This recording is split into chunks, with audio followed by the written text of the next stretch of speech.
Good morning again, everyone.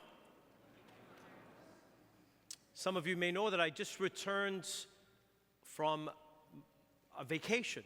I get home on Friday night, and I spent 8 days of that vacation time walking what is called the Camino de Santiago, the Way of St. James. It's a very ancient pilgrimage route that goes back to the medieval times, the Middle Ages, in which people would walk to the tomb of St. James, and that is found on the northwestern part of Spain.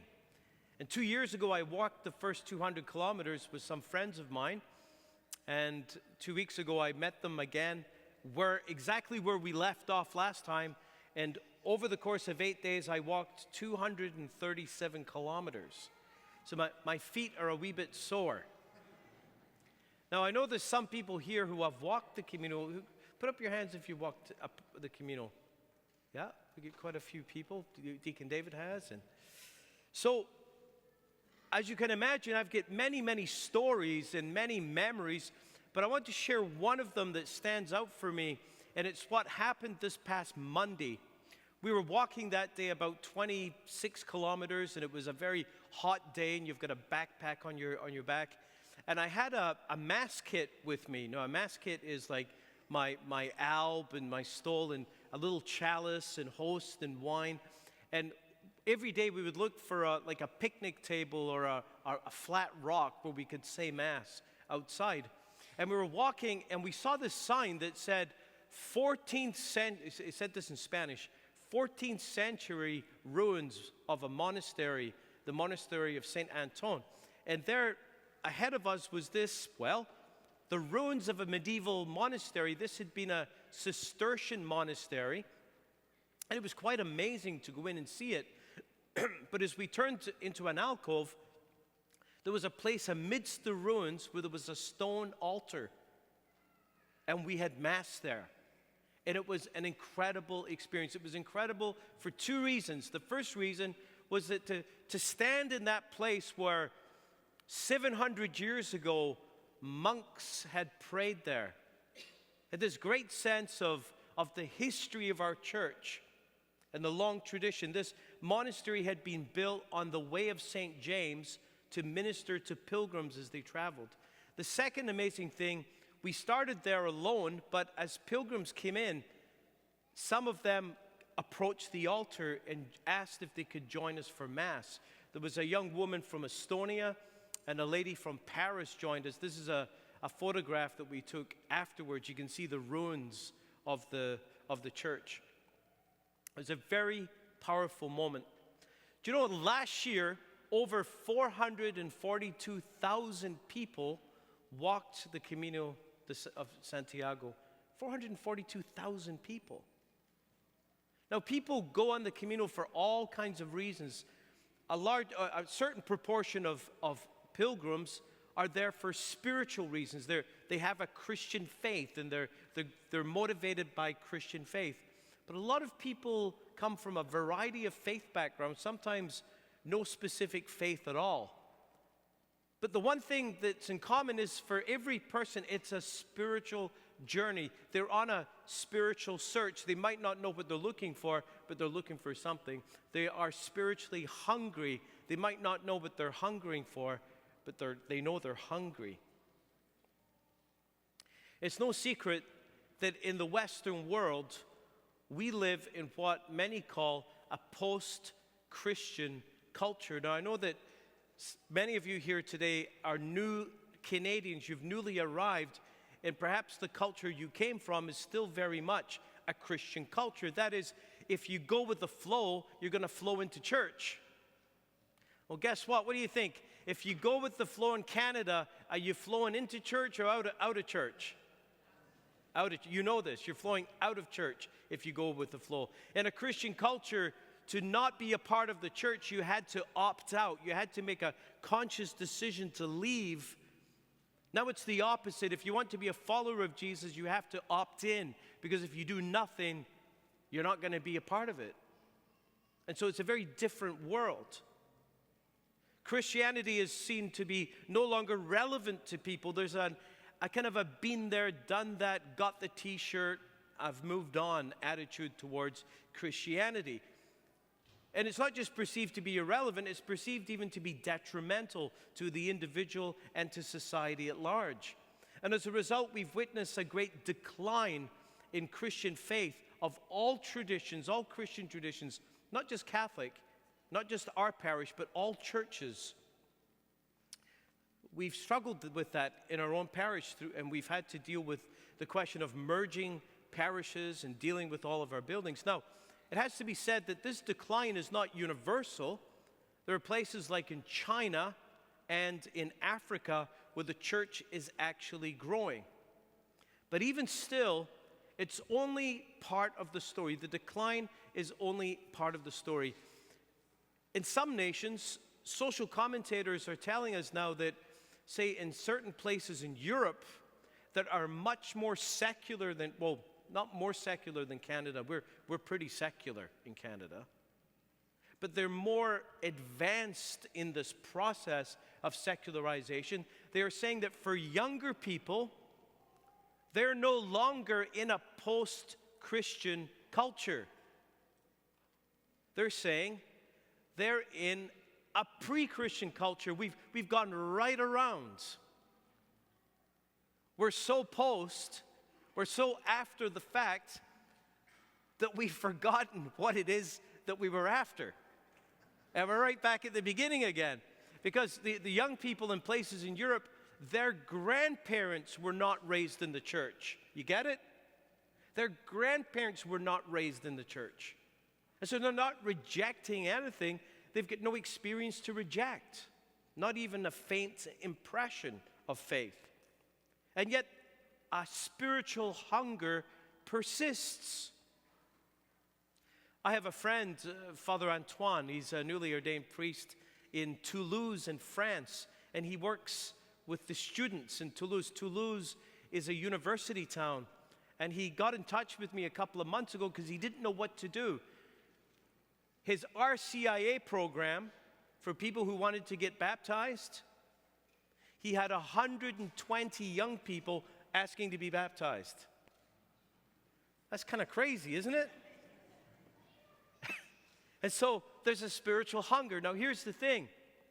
It doesn't matter how many hungry fish are swimming past the harbor if our fishing boats are tied up at the docks, right? Just because people are spiritually hungry, it doesn't mean we're going to catch anyone if we don't actually go out.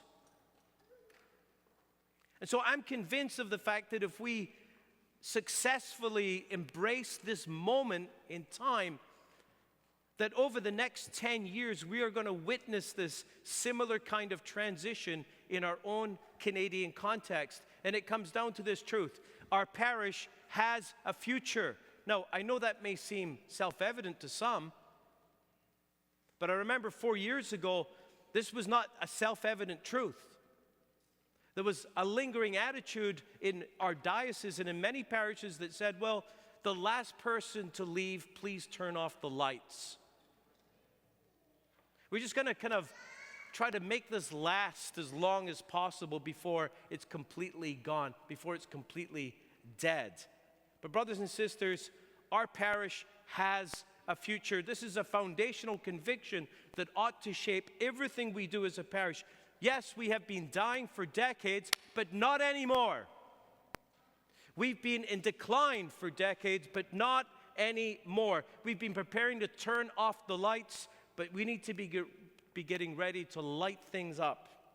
Our parish has come a long way over the last 4 years, and we have a dream to become the heart of Dartmouth. This is our vision. This is what we dream God will make us into. We're not saying we're there yet. We're saying, Lord, make us the heart of Dartmouth in every way imaginable.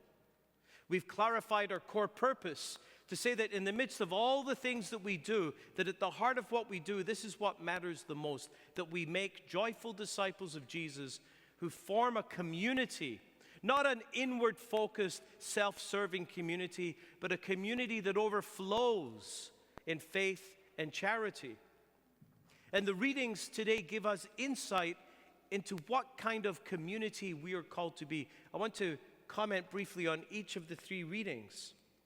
In the first reading, we see that we are to be a parish that will gather. And that, by the way, it's the view from Dartmouth from the other place. You know, you can see the smokestacks. The smokestacks are our parish. That are in our parish. So we are to be a parish that will gather. We heard in the first reading from the prophet Jeremiah that God's people have been scattered. And our people have been scattered. You know, think of the last 20, 30 years, all the people who were baptized and confirmed. Where are they? They ain't here. Well, some of you are. But a lot of people are not. You know, Jesus said the good shepherd leaves the 99 to go in search of the one. Now it's leaving the 8 to go in search of the 92. And in the first reading, God chastises the shepherds of Israel for allowing the scattering. And God says this, he says, I myself will gather the remnant of my flock out of all the lands. God wants to gather people together. And if we're going to be faithful to what God is calling us, we need to be a parish that will gather. We need to be a parish with big arms.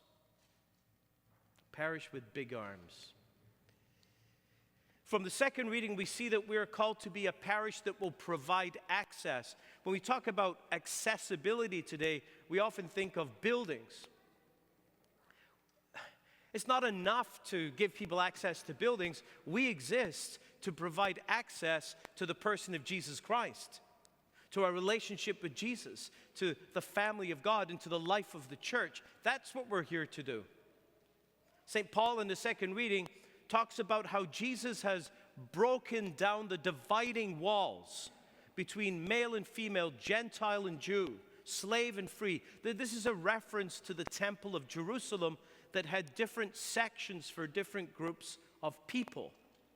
And St. Paul says that Jesus has destroyed these dividing walls. He has removed the obstacles for people to have access to God. You know, when I was on the Camino, I talked to a lot of people, and their perception of the church is that the church would be an obstacle to them in their search for God. That was their perception. How tragic is that? And so we exist to we need to break down those walls to provide people access. St. Paul says that Jesus came to proclaim peace to those who are near and peace to those who are far. We exist, yes, for those who are near, for you. You're pretty near, aren't you? Thinking I'm sitting in the back row next week. But we also exist for people who are far away from God, people who don't know the Lord, people who don't come to church. We do not exist for ourselves. We exist to be a parish that will provide access. In the gospel reading, we hear this, that we are to be a parish that will provide rest. In the gospel reading, Jesus and the disciples have been working hard, and they need a day off. And Jesus says, I know this guy with a cottage. I'll give him a call, and we're going to go to the cottage for the weekend. You know, have a barbecue and a few beer. And so they go off to the cottage, and well, you heard the story. There's all kinds of people, and they end up ministering. But Jesus says to his disciples, you need to have rest. You need to rest. And Jesus himself says, come to me, all you who labor and are heavily burdened, and I will give you rest. See, Jesus is the one who gives us rest. He gives rest for our souls. St. Augustine said, our souls are restless until they rest in God.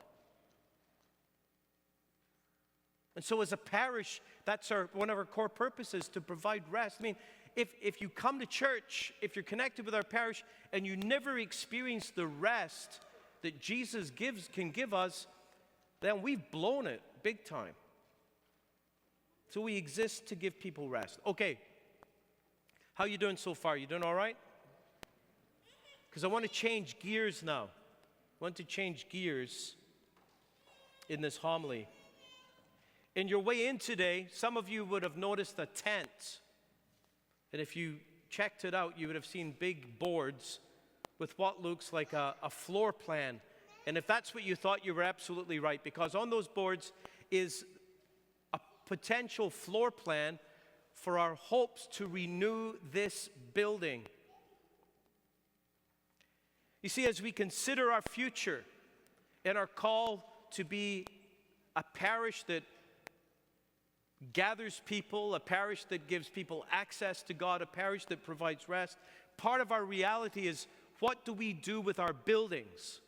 Now, some of you, let me just ask you a question.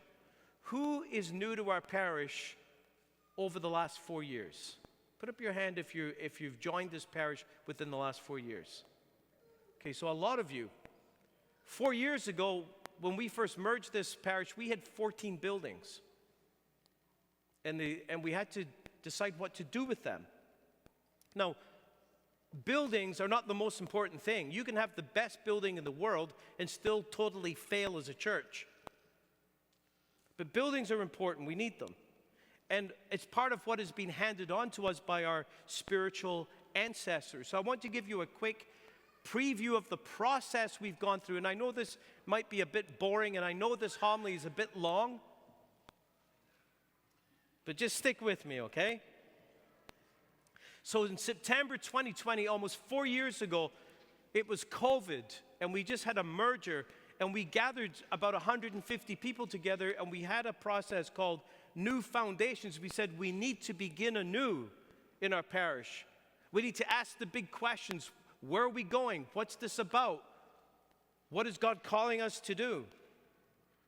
It led us that following spring to go through a study and a consultation about what to do with our buildings, and we decided on this, that we would be a 2-location parish. Our main location would be here on this site, and that we would renew this building and add on to it. We would do a major renovation to this location, and we would have a physical location in North Dartmouth to serve the poor. From June 2021, then we went on to engage an architectural firm. We did a consultation with parishioners, several sessions about what kind of values we would like to see in our building. And that happened from January 2022 to January 2023. We spent a year doing consultation and doing a feasibility study with an architectural firm. And one of the main things that's going to impact our parish is that just outside our door this summer, developers are going to start building an 7 to 8 story apartment building right where the trees are, right in our front door. It's going to block us in. And so the architects the concept says that we should turn the orientation of this church 180 degrees so that the entrance will be here, and that we will have a public-facing space facing Sullivan's Pond. We came back to you with this concept. We did more consultation. We got approval from the Archdiocese in June 2023. And since then, we've been working on more details. And I have this morning an animation video to show you. Some of you have already seen this, but we want to complete this stage of consultation. So I'm going to invite you to look at the screens. And please remember, this is still at the phase of discerning what is God calling us to do.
Okay, so here's the view from Sullivan's Pond.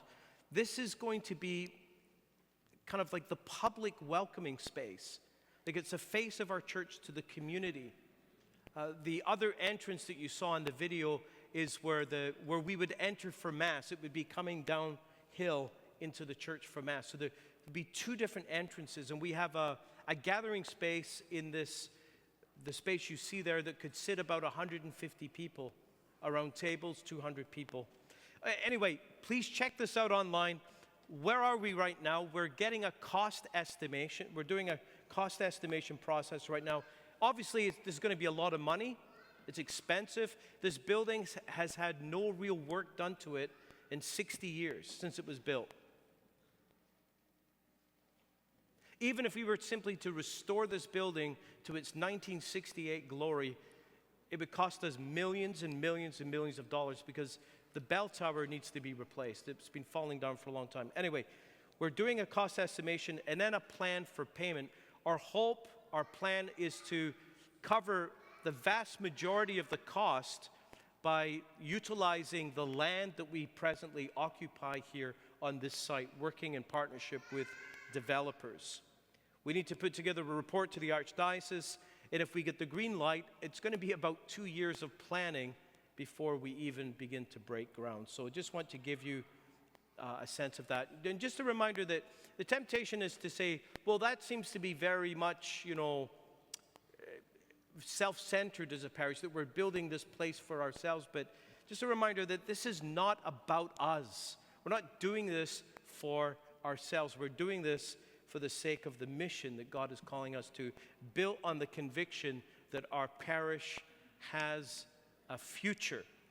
And so, after Mass, please check out the floor plans outside, and please go on our website, click the link to Parish Building Renewal Update. We would love to hear your feedback and input.